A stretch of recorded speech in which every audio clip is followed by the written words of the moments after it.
Merdeka belajar wujud yang nyata.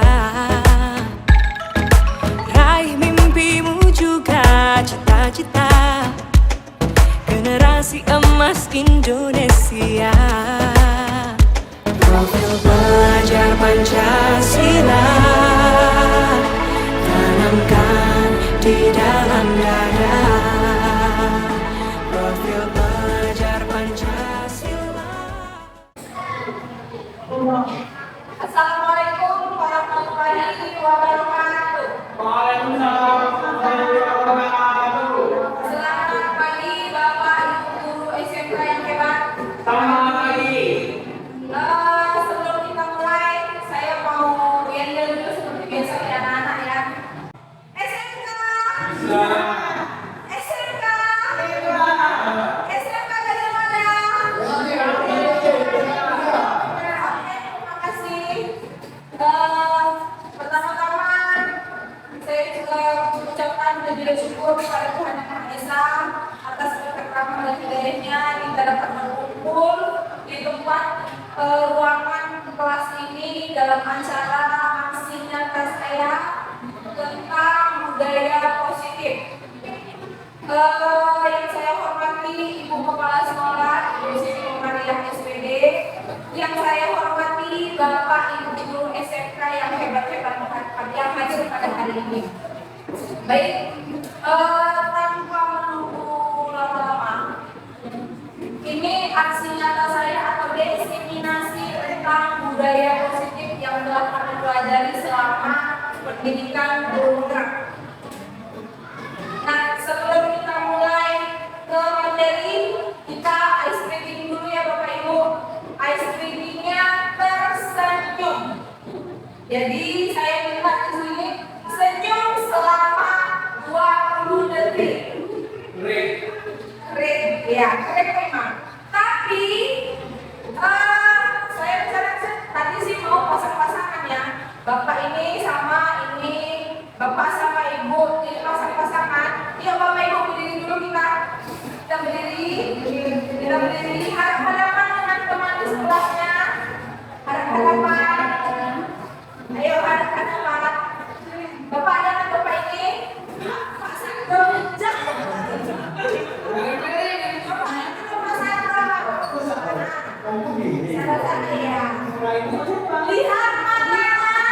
Lihat matanya, saling senyum. Yang tidak senyum berarti kurang bahagia. Kita mulai ya, senyum selama 20 detik. Kita mulai dari sekarang. Lihat matanya ya Pak. Senyum, ayo senyum. Ayo senyum. Mata jangan bibirnya, bibir mati boleh.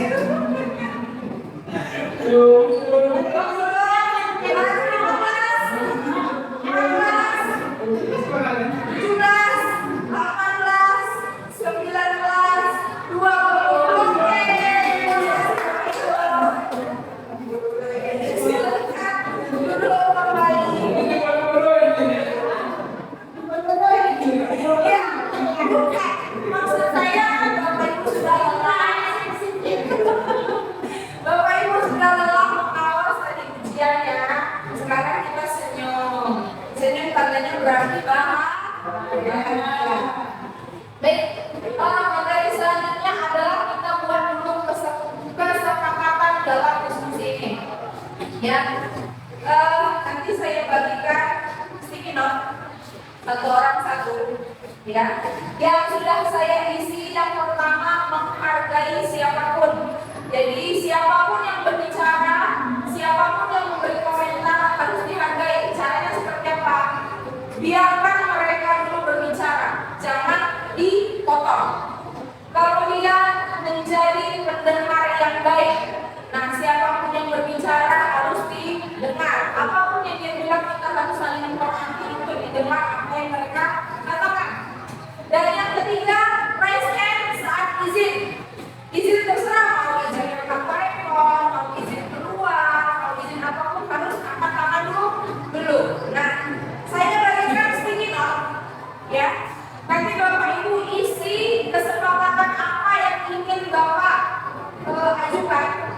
Bebas satu orang satu. Satu aja kalian tulis, Bapak Ibu tulis apa yang mau Bapak Ibu kesepakati dalam keadaan di dalam forum diskusi kita ini. Paham Bapak Ibu? Paham. Saya bagi ya Bapak Ibu.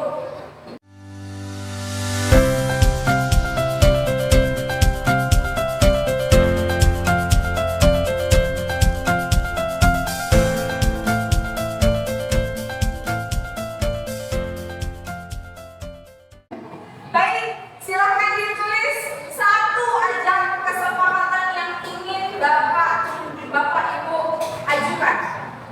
Ya, kalau sudah selesai boleh ditempel ke papan.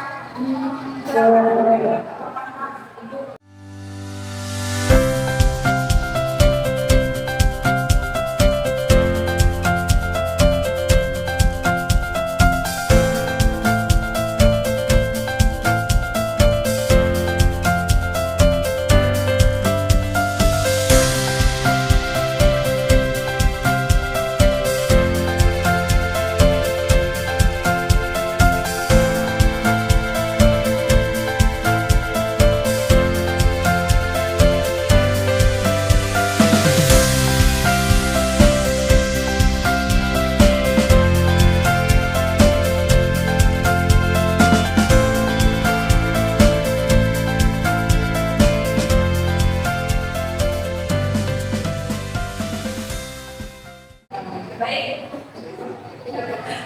terima kasih Bapak Ibu. Saya baca yang pertama dilarang main HP.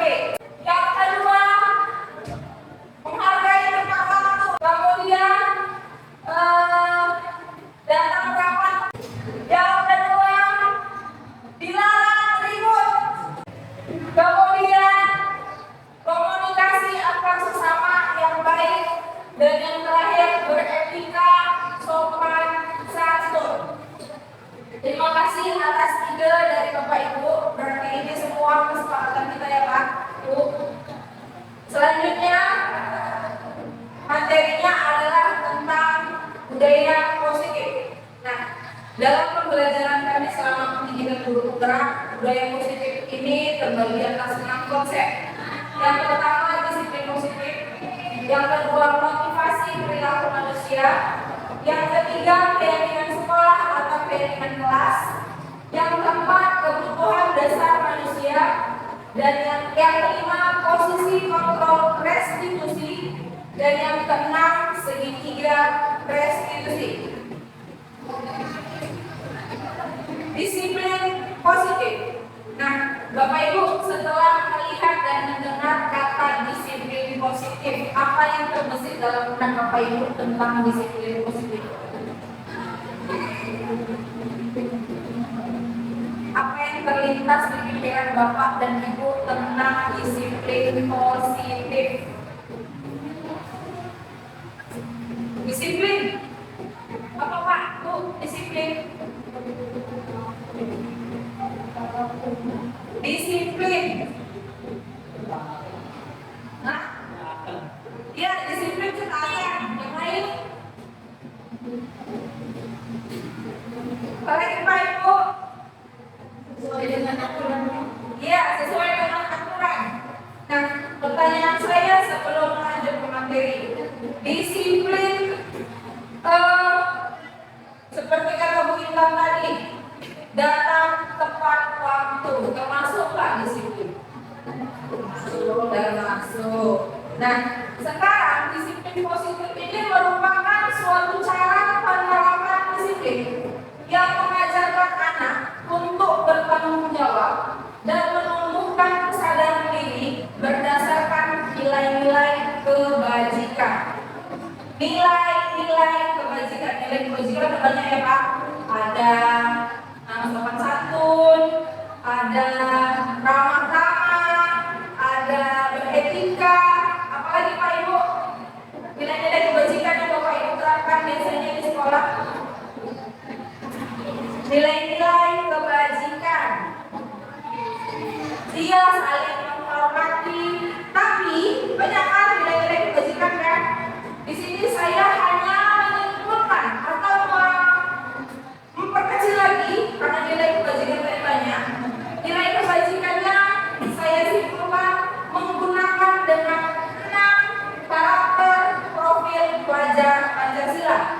Yang pertama, beriman bertakwa pada Tuhan Yang Maha Esa, mandiri, berkebinekaan global, gotong royong, kreatif, dan bernalar kritis. Sopan santun, contoh seperti sopan santun tadi kan masuk ke beriman dan bertakwa. Terus apalagi tadi? Kalau dalam tepat waktu masuk ke mandiri. Jadi saya rangkum karena terlalu banyak saking banyaknya yang nilai-nilai kebajikan. Saya rangkum dengan profil pelajar Pancasila.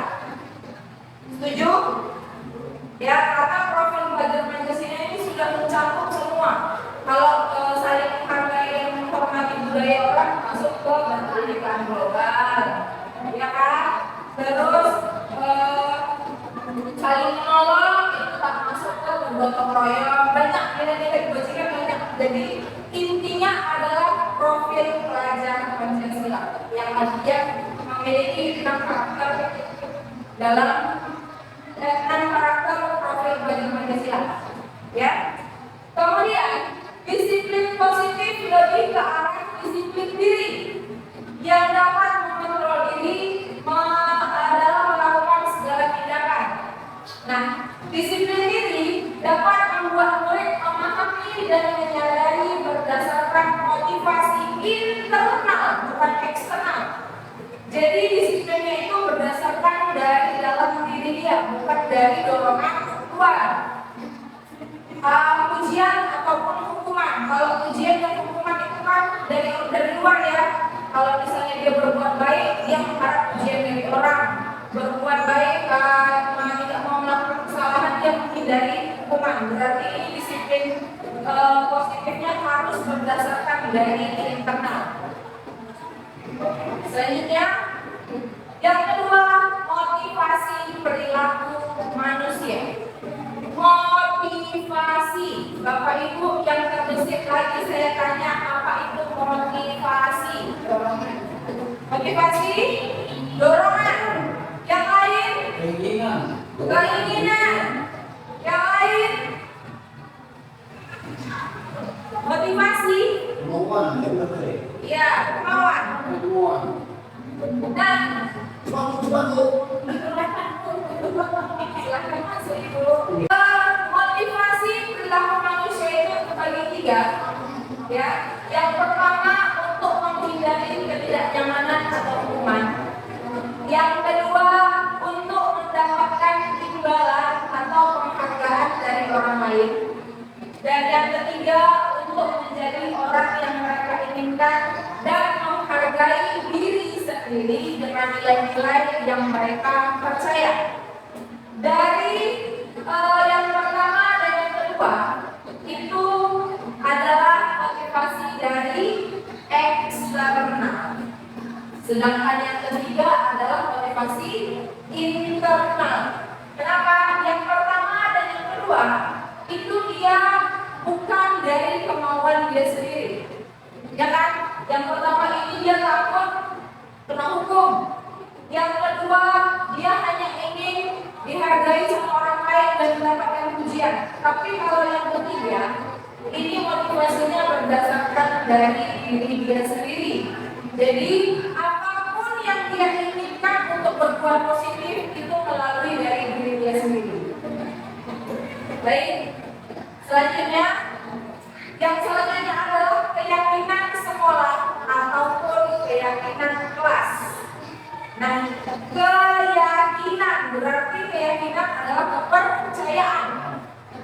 Pertanyaan saya, keyakinan dengan peraturan sama atau tidak?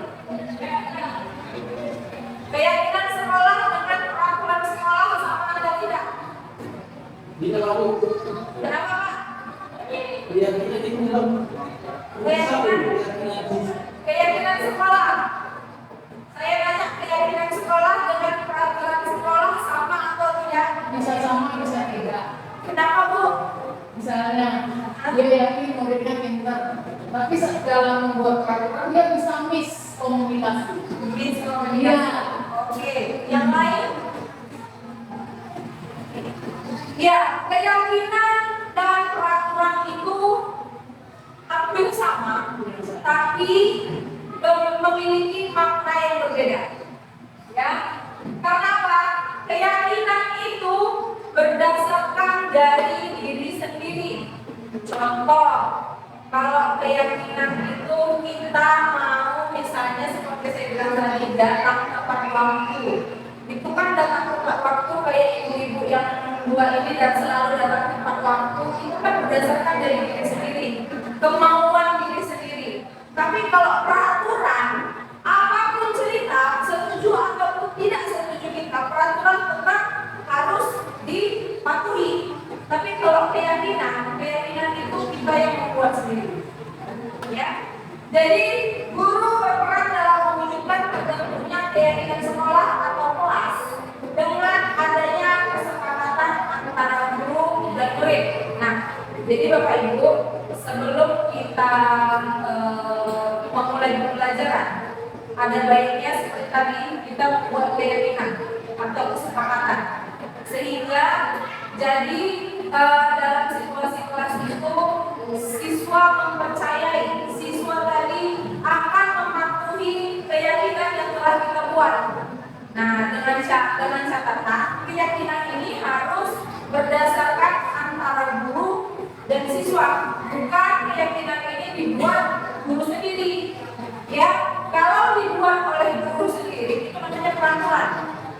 Kalau peraturan kemungkinan kalau saya bilang bahkan hampir 70% peraturan itu pasti dilanggar. Karena Bapak Ibu kalau kita buat peraturan pasti dilanggar. Contoh, pernah nggak lihat papan-papan di jalan? Bahasanya selalu gini, jangan kalian tengok ke kanan. Ditengok nggak? Iya nggak? Iya kan? Kenapa? Karena itu peraturan kan, seperti peraturan jangan lihat ke kanan. Pasti kalian lihat. Nah, tapi kalau misalnya di kanan, di sebelah kanan berbahaya, mungkin tidak akan kalian lihat. Kenapa? Itulah menggunakan kata-kata positif. Selalu menggunakan kata positif. Misalnya, jangan buang sampah sembarangan. Selalu kita tak salah buang sampah sembarangan. Karena ada kata jangan. Menggunakan kata jangan itu kan bermakna negatif. Benar nggak bahasa Indonesia? Iya. Makanya kita menggunakan kata-kata positif. Jadi kalau kata positif untuk jangan buang sampah sembarangan, jadi kata positifnya apa? Dilarang buat kata negatif. Buanglah sampah. Iya. Kata positifnya adalah buanglah sampah pada tempatnya. Nah, begitu ya Bapak Ibu. Kemudian untuk keyakinan sekolah atau kelas berupa pertanyaan yang universal, yang mudah diingat dan dipahami, harus diterapkan di lingkungan sekolah. Baik, kalau ini sudah 3 materi, 3 judul ya. Yang pertama tadi disiplin positif, yang kedua motivasi perilaku manusia, dan yang ketiga adalah keyakinan kelas atau keyakinan sekolah. Masih semangat Bapak Ibu? Masih. Karena sudah 3, tadi kan materi kita ada 6 ya. Saya bagi 2 supaya nggak suntuk ya. Setelah 3 materi ini kita ice breaking dulu.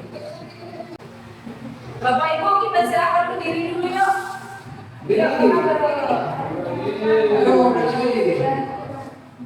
Lagi diri.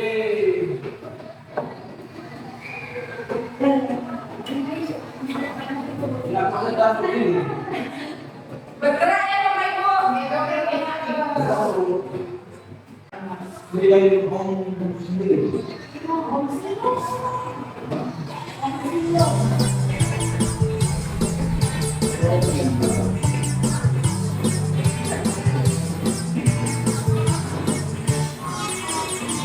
Tangan diputar-putar.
Baik,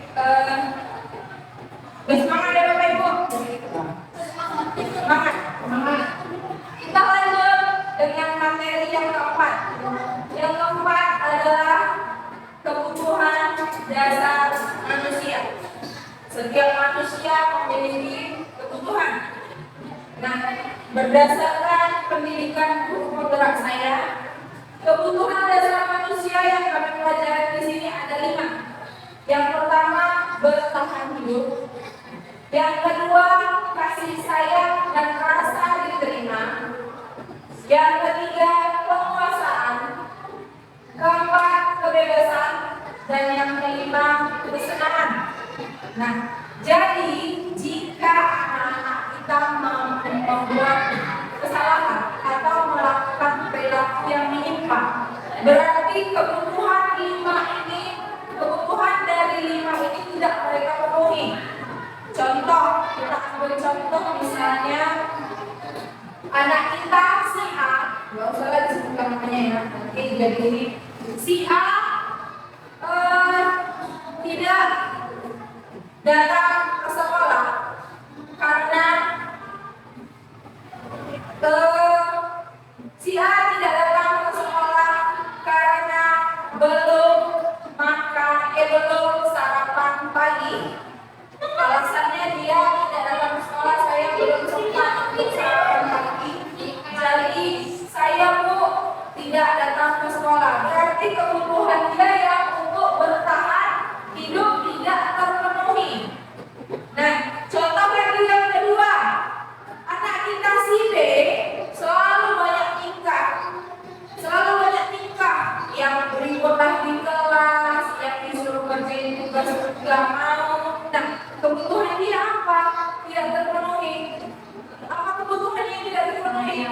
Dia perlu perhatian, dia perlu kebutuhannya, rasa kasih sayang yang kita berikan kurang terhadap dia.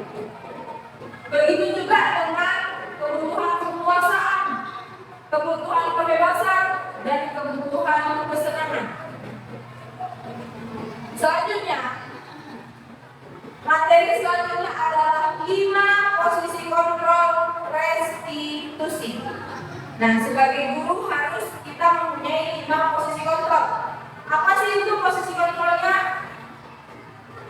Nih, guru sebagai penghukum, guru sebagai pembuat merasa bersalah, guru sebagai teman, guru sebagai pemantau, dan guru sebagai manajer. Nah, jujur, ayo kita sebagai guru, mana yang biasanya kita terapkan di antara 5 ini? Mana yang sering kita terapkan? Kalau saya jujur, saya masih sering menerapkan guru sebagai penghukum. Bapak Ibu, guru apa penerapan yang biasanya Bapak Ibu terapkan? Bagaimana? Jujur. Kalau saya memang jujur, saya masih menerapkan guru sebagai penghukum. Setuju? Masih setuju? Berarti semua penghukum. Oke, Pak? Yang pertama guru sebagai penghukum, yang kedua guru sebagai pembuat merasa bersalah, yang ketiga guru sebagai teman, yang keempat guru sebagai pemantau, dan yang kelima guru sebagai manajer. Yang mana bapak dan ibu sering lakukan, yang sering melakukan. Ya, ada 3 hal. Bapak ibu pemantau, yang lain berteman juga, penghukum juga, yang lebih sering. Iya, lebih sering penghukum. Karena siswa kita SMK ini kalau tidak ada kata menghukum, mereka masih semena-mena seperti itu ya. Nah, tetapi guru yang baik itu harus sebagai manajer, ya kan? Dari kelima posisi kontrol ini, guru yang baik itu harus guru sebagai manajer, penghukum, pembuat merasa bersalah, sebagai teman, sebagai pemantau. Tapi guru yang paling baik itu adalah guru sebagai manajer. Kenapa? Sebagai manajer, guru dapat berbuat sesuatu bersama murid, mempersilahkan murid bertanggung jawab, dan mendukung murid agar dapat menemukan solusi. Kalau kita menghukum tanpa kita tanya langsung kita hukumkan. Ya, kemudian kalau kita membuat merasa bersalah, kalau membuat merasa bersalah itu selalu dengan seperti ini. Misalnya si A tidak pegang tugas, terus kita bilang gini, A, kamu gak kasihan sama orang tuamu sudah menyekolahkan kamu di sini dengan biaya yang lumayan besar. Kamu gak kasihan, kamu tidak belajar sungguh-sungguh. Kan itu kan sebagai pembuat merasa bersalah. Jadi saya akan merasa bersalah. Kemudian tadi yang ketiga, guru sebagai teman. Nah, guru sebagai teman itu kalau saya rasa kurang kondusif ya, kurang positif. Kenapa? Mungkin karena mereka nanti menganggap kita sebagai teman, mereka kurang menghargai kita sebagai guru.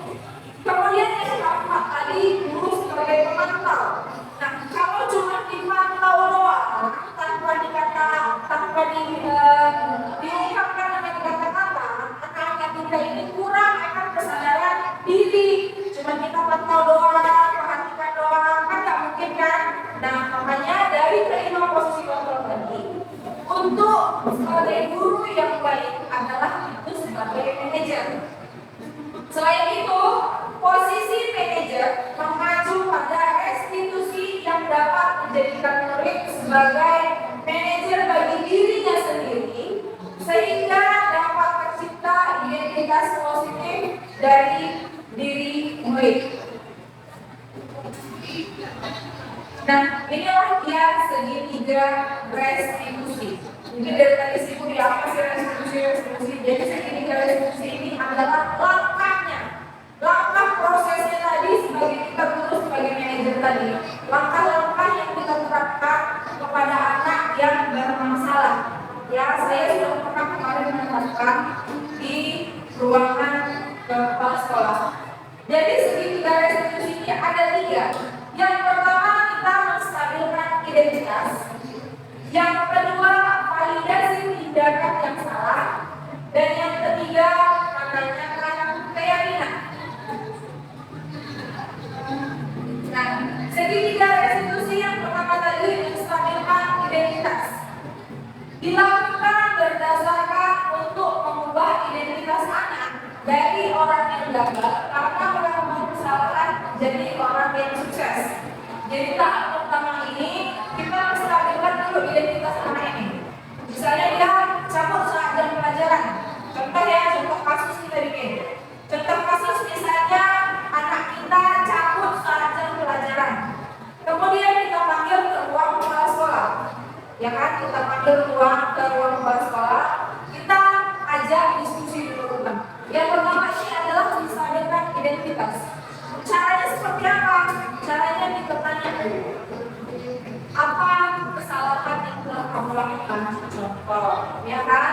Terus kita bilang ini, kemudian dijelaskan lah, maaf Bu, saya tadi izin tidak masuk saat jam pelajaran. Kemudian kita bilang ini, iya saya mengerti. Semua siswa pasti, semua orang pasti memiliki kesalahan. Tanpa terkecuali juga kita sebagai guru juga mempunyai kesalahan. Nah itulah setelah identitasnya stabil, anak tadi merasa tidak lagi tertekan, baru kita selanjutnya validasi tindakan yang salah. Nah caranya, konsep langkah kedua ini adalah kita harus memahami kebutuhan dasar yang mendasari tindakan anak berbuat kesalahan. Seperti tadi yang saya bilang, kebutuhannya berarti kalau dia mempunyai kesalahan kan kebutuhannya tidak terpenuhi, ya kan? Nah contoh tadi kan dia cabut saat jam pelajaran. Kita tanya, apa sih yang mendasari dia bisa cabut saat jam pelajaran? Kan kita gitu kan? Kita tanya validasi tindakan salah. Kita tanya, nah menurut kamu perbuatan kamu saat kamu cabut jam pelajaran itu salah atau benar? Pasti mereka jawabnya salah, ya kan? Kemudian kita tanya kembali, apa sih yang mendasari kamu kenapa kamu bisa cabut saat jam pelajaran ini? Nah, berbagai macam alasan nanti anak-anak itu akan menjelaskan. Nah dari sini kita tahu kebutuhan mana yang dia tidak terpenuhi, ya. Setelah itu baru kita menanyakan keyakinan. Seperti saya bilang juga tadi di awal, setiap awal pembelajaran kita buat dulu keyakinan antara murid dan guru, ya, kita buat keyakinan. Setelah dia nanti menjelaskan kenapa alasan dia cabut, nanti baru kita tanya kembali tentang keyakinan. Kamu ingat nggak tentang keyakinan yang telah kita sepakati waktu awal-awal pembelajaran? Nah, kalau dibilangnya ingat, coba kita bilang sebutkan. Pasti ada nanti keyakinannya yang dia sebutkan untuk tetap tidak cabut saat jam pelajaran. Nah, makanya itu saya bilang tadi perlu saat awal proses pembelajaran tadi kita buat keyakinan kelas. Keyakinan kelasnya itu disepakati antara murid dan guru. Keyakinan itu juga atas dasar dari ide-ide murid, bukan dari ide guru saja. Jadi yang terlibat dalam pembuatan keyakinan itu murid dan guru. Jadi seperti itu ya Bapak Ibu. Nah inilah sebagai posisi manajer tadi. Manajer tadi itu sekali di situ dia memantau, di situ juga tidak mengintimidasi, di situ juga dia tidak menghukum, di situ juga dia membuat rasa bersalah seperti ya. Jadi inilah posisi guru yang paling baik, yaitu posisi manajer. Selesai, sudah 6 materi. Tadi inilah konsep-konsep dari budaya positif yang akan kita terapkan ya di sekolah kita ini. Yang pertama tadi tentang disiplin positif, yaitu disiplin dulu dari diri kita, disiplin dari siswa kita. Kemudian motivasi perilaku manusia, motivasinya apa untuk menerapkan disiplin tadi.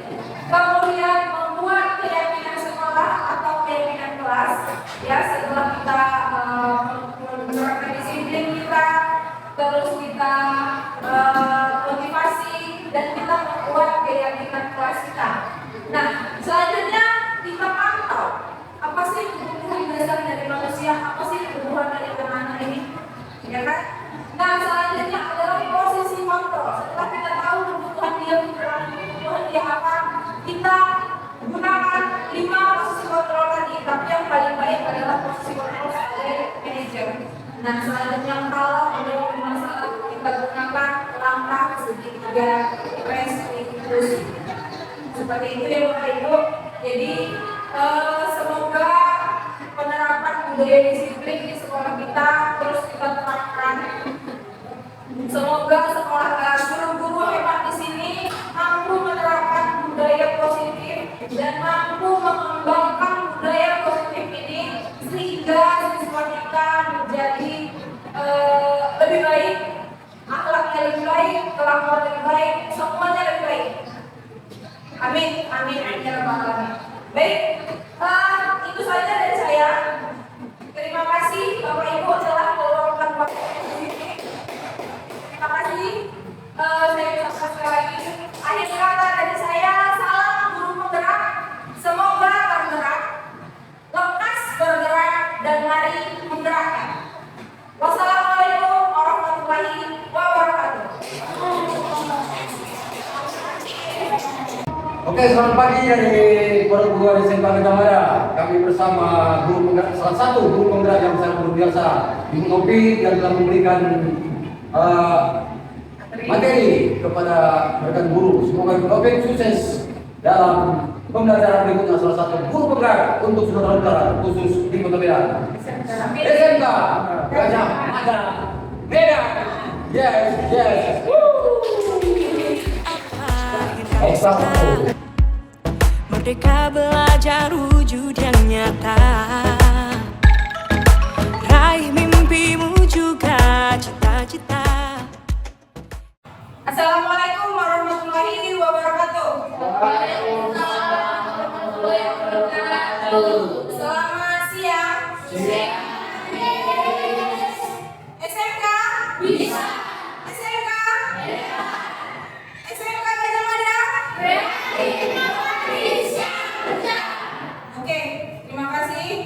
Nah, siang hari ini kita akan membuat kesepakatan kelas.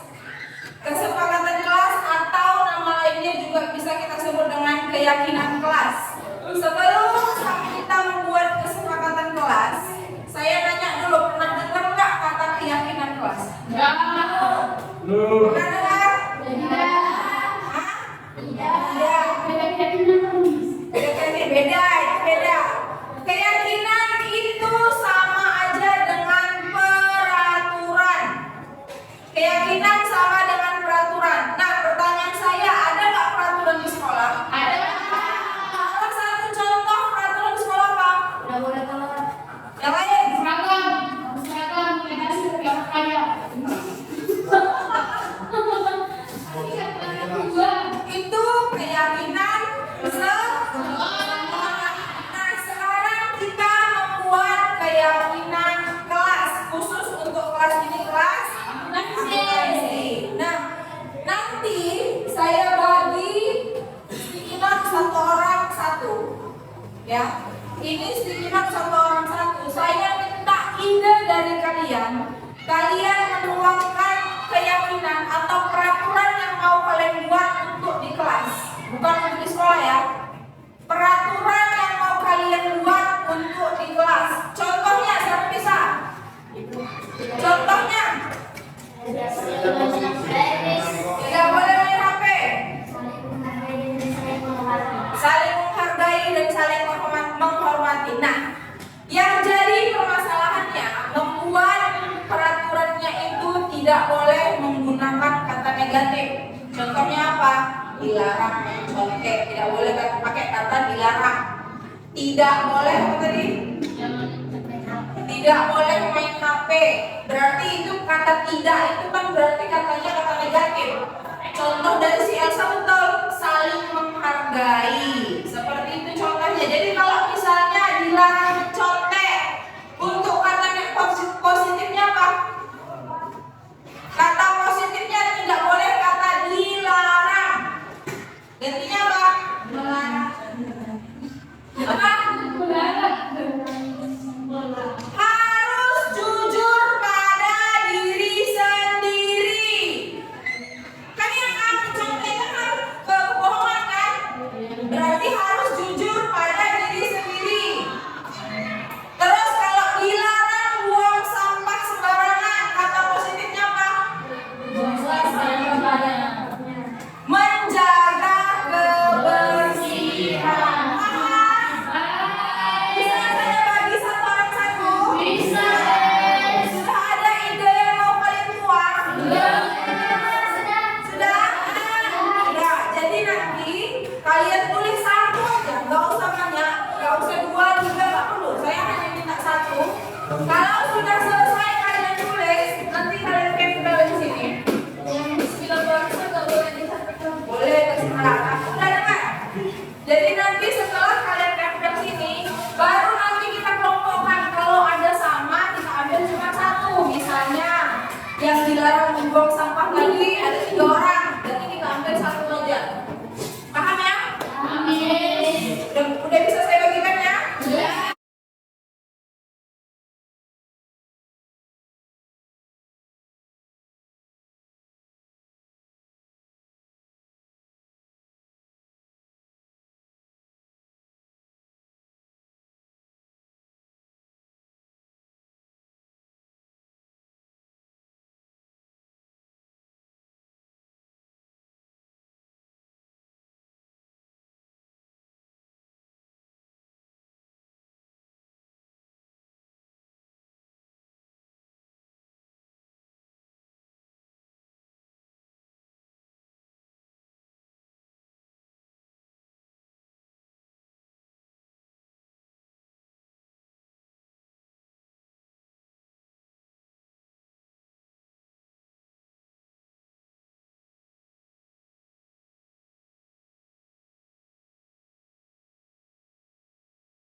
Sudah yang sudah selesai, silakan tempel sebelah sini. Sudah.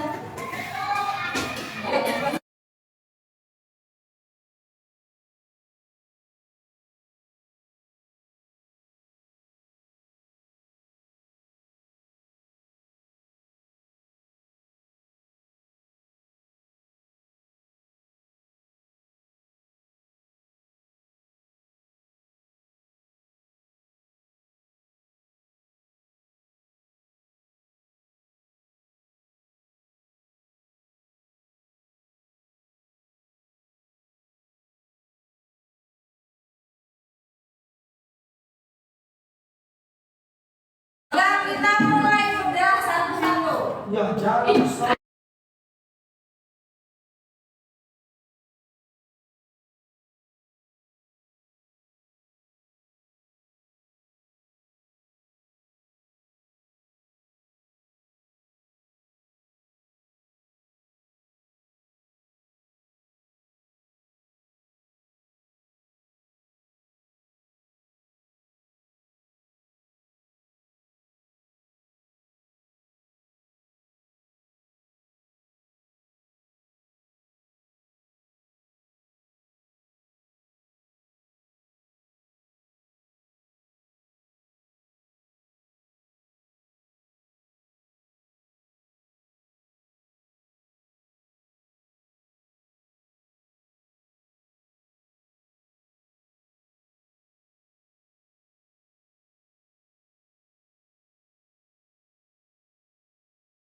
Berarti dari 15 orang yang dapat hanya 1, 2, 3, 4, 5, 6.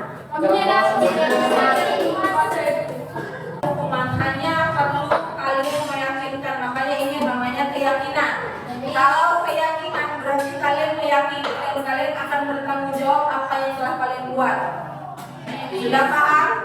Sekarang kalian menandatangani kalau memang ini sudah setuju. Silakan satu-satu ke depan. Mimpimu juga cita-cita generasi emas Indonesia. Profil pelajar Pancasila tanamkan di dalam dada. Profil pelajar Pancasila cerdas berkarakter itu kita.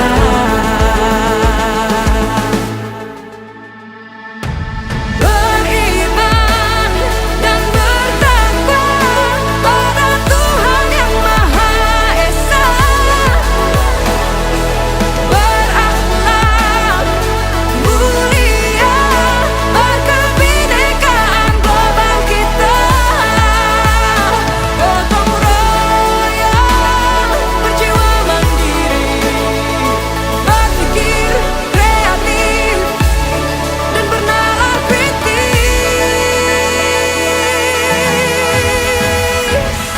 Perbedaan bukan suatu halangan untuk kita saling bergandeng tangan. Assalamualaikum warahmatullahi wabarakatuh. Perkenalkan, nama saya Kiki Rahayu. Saya dari jurusan akuntansi. Shalom, selamat siang. Saya Deamora dari jurusan akuntansi. Assalamualaikum warahmatullahi wabarakatuh. Perkenalkan, nama saya Fajar Amin dari jurusan akuntansi. Perkenalkan, nama saya Agunaik dari jurusan akuntansi. Kita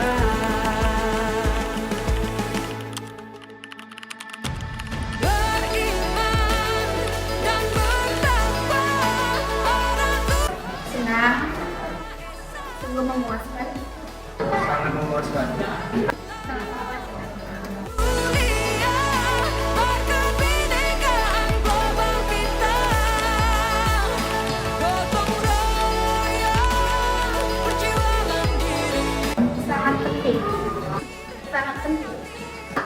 Ayo